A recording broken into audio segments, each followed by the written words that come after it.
काम के आगे कठिन शब्द लिखा है, क्योंकि है ये कठिन।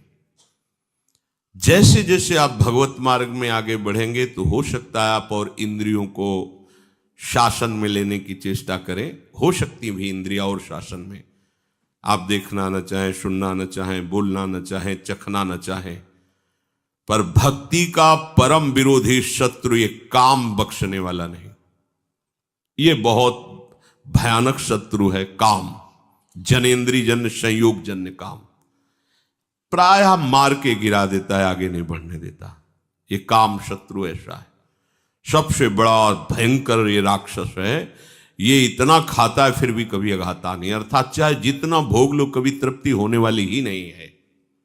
भगवान ने इससे बहुत बड़ा वैरी कहा है गीता जी में, और अर्जुन से कहा मार इस दुश्मन को, मार सबसे पहले इस काम को गिरा। अब आप विचार करके देखो, यदि आप अपने हाथ से ही, अपनी वासना से, अपनी कामना से, अपनी चेष्टा से इस काम का स्वागत करते हैं तो आपकी कहां स्थिति होगी। जबकि इस दुश्मन को दुश्मन मानकर मारना है। अगर इसकी प्रेरणा के अनुसार आप कोई कार्य करते हैं तो आप इसका स्वागत करते हैं। जहां काम है वहां प्रेम का प्रादुर्भाव होना अत्यंत कठिन हो जाता है। हो सकता है प्रेम, क्योंकि भगवान का अंश है, पर इसे त्यागना पड़ेगा। और बहुत सुंदर काम के नाश का उपाय श्री चतुरासी जी की फल स्तुति में वर्णन करते हैं। भाव जल निधि को नाव, काम पावक को पानी। और श्रीमद् भागवत में शुकाचार्य रास पंचाध्याय का फल स्तुति में वर्णन करते हैं कि ये जो ब्रजबधू की रास क्रीड़ा श्री कृष्ण के साथ है, इसका जो गायन करेगा उसका हृदय रोग नष्ट हो जाए। विक्रीडितम ब्रजबधू भिरदम च विष्णु, इस श्लोक में वर्णन किया है। यदि हम प्रभु का स्मरण, प्रभु की लीलाओं का गायन करें तो बहुत जल्दी इस हम काम रोग से बच सकते हैं। इसकी बचने की एक वृत्ति है, युक्ति है। अगर वो आप पास रख लें तो आप बच जाएंगे। वो युक्ति नहीं है तो फिर आपको घसीट ले जाएगा। ये अनुभव की बात कह रहे हैं। कुछ बात होती है जो शास्त्रीय, और उसी का जब अनुभव किया जाता है प्रैक्टिकल उसका, तब वो बात ज्यादा समझ में आती है। इस काम को ये देखा है कि उसका कोई भी आश्रय नहीं होना चाहिए, सहारा नहीं उसको होना चाहिए। अगर आपको लग रहा है कि 1 किलोमीटर जाने के बाद हमारे काम की पूर्ति हो सकती है तो मर गए आप, मारे जाओगे, मारे जाओगे। अगर कोई भी व्यक्ति शरीरधारी इस काम का आश्रय आपके हृदय में है तो आप मारे जाओगे पक्का। हम उस शरीरधारी के पास पहुंच जाएंगे तो इसकी पूर्ति हो जाएगी। तो आप चाहे जितना ना ना ना करते रहो, इसका प्रमथन स्वभाव है, इसका नाम मनमत है। ये मन को ऐसा मथेगा कि आपको वहीं पहुंचना पड़ेगा। पहले कनेक्शन हटाओ। कहीं भी इसके लिए व्यवस्था नहीं होनी चाहिए। आपको अनुभूत बात बता रहे हैं, इसके लिए व्यवस्था नहीं होनी चाहिए। अगर व्यवस्था है तो ये अव्यवस्था फैला देगा। बहुत ही जोरदार विरोधी है ये, छोटा मोटा विरोधी नहीं। ये समझो ये ढहा तो सब ढहा गया, ये गिरा तो पूरा का पूरा पहाड़ गिर जाएगा समझो। इसी पहाड़ के बाद जो है वो प्रेम देश है जहां प्रवेश किया जाता है। जहां काम तहां राम नहीं, और जहां राम नहीं काम, ऐसा वर्णन किया महापुरुषों ने। ये बहुत बड़ा दुश्मन है, लेकिन दुश्मन कौन मानता है? इसको तो प्रियतम माना जाता है। अंदर से देखो, इसे तो सुख माना जाता है, इसे तो बहुत गुप्त रखा जाता है, इसे तो हृदय में छुपा के रखा जाए। अगर कोई कह दे तुम कामी, तो कहेगा तुम, तुम्हारे बाप कामी, हम कामी कैसे हो सकते हैं? वो गुस्सा हो जाएगा। वो हृदय में हमारे ये दुश्मन छिपा हुआ है, दूसरा उसे बताना चाहता है, हम स्वीकार नहीं करेंगे, उसे बिल्कुल छुपा के रखेंगे। ये सबसे बड़ी कमी हो रही है। अगर इस दुश्मन को दुश्मन के रूप में देख लो तो पहला बाण मार दिया आपने उसके ऊपर, वो ढेर होना शुरू हो जाएगा। दूसरा, कोई संयोग का विधान नहीं रखना है, कोई शरीरधारी से ऐसे संपर्क नहीं रखना है जिसके पास जाने से इस काम की वृत्ति की पूर्ति हो जाए, समझ लेना। तीसरा, आपको स्वयं में कोई ऐसी चेष्टा नहीं करनी है जिससे इस काम का स्वागत हो। काम के द्वारा प्रेरित कोई भी ऐसी चेष्टा नहीं करनी, उसको सहना है।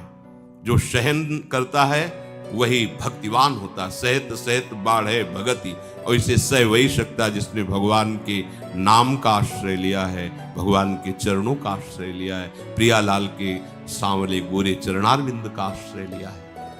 सहना कोई कठिन बात नहीं उनके लिए जो भगवद आश्रित है। भगवद आश्रय नहीं, फिर सहना तो बड़े बड़ों को ये अपने आकर्षण में घसीट लेता है।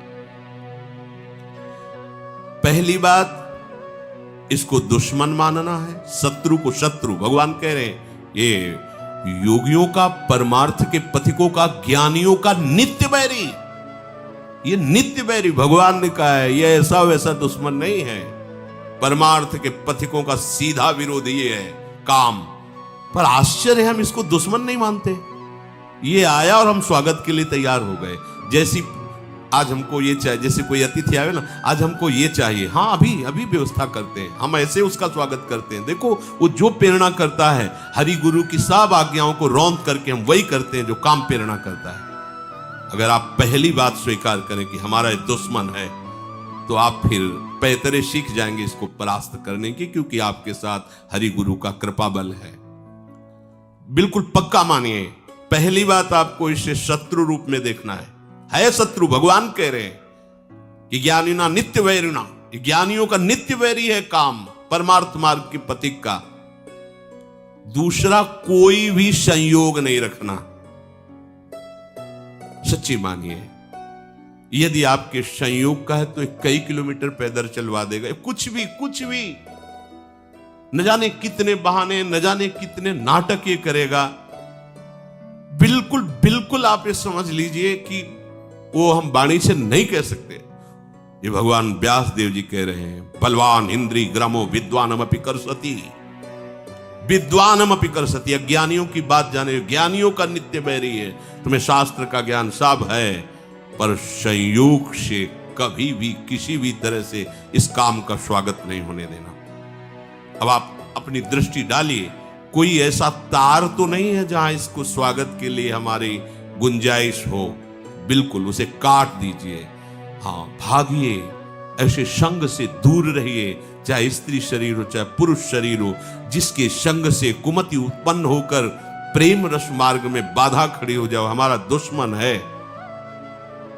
तीसरी बात, अपने द्वारा अपना नाश मत कीजिए। दूसरा कोई शरीर का संयोग तो आपका नहीं है, पर आपने ऐसी कुचेष्टाएं सीख रखी है कि आप काम का स्वागत करते हैं। बहुत बड़ी हानि है।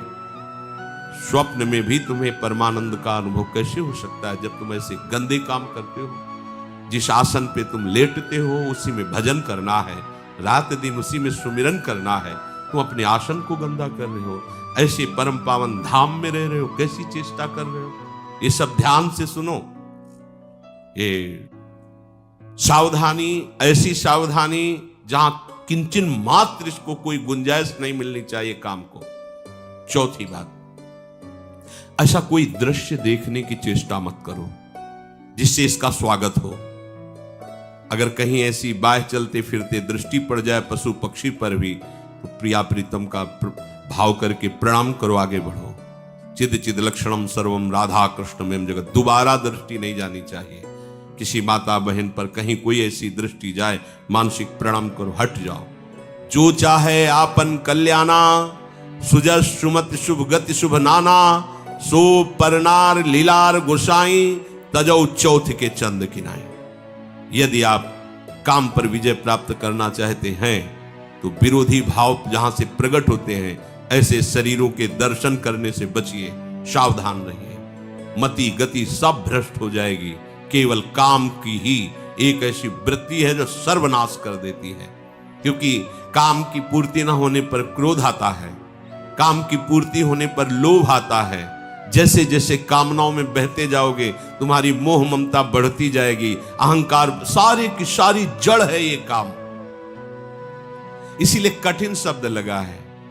कठिन काम वासना पाप का करके पूरी तरह विनाश। सच्ची मानिए, ये मन बहुत हमारा बेईमान है, ठग है।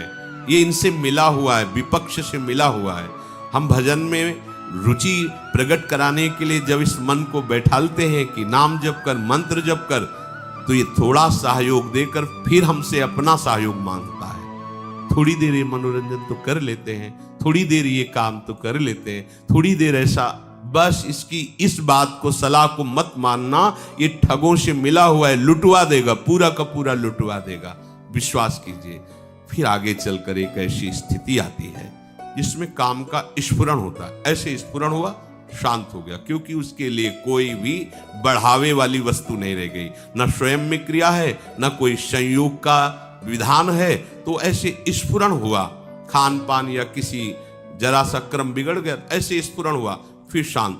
फिर जब आनंद की अंदर स्फूर्ति होती है, ये रह ही नहीं जाता है। फिर जब भाव प्रकट होता है तो आसपास विषय बिछा हुआ हो तो भी जैसे भुने हुए चने में कहीं अंकुरण नहीं हो सकता, दिखाई चना वैसा ही देगा आपको, वैसी आकृति वैसा, पर उसे कितना भी खाद पानी लगा दो नहीं, ऐसे ही नैष्वात्मारामम विषय मृग तृष्णाम भ्रमयति, जो आत्मस्वरूप प्रभु का साक्षात्कार किए हुए उसमें काम वासना का उदय ही नहीं होता है।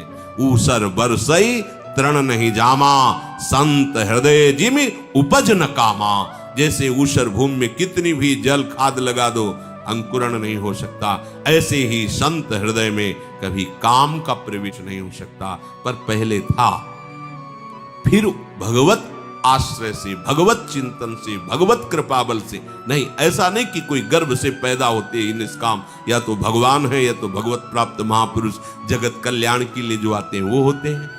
तो अपने को हारना नहीं, क्योंकि अपने पास प्रभु हैं, प्रभु का बल है।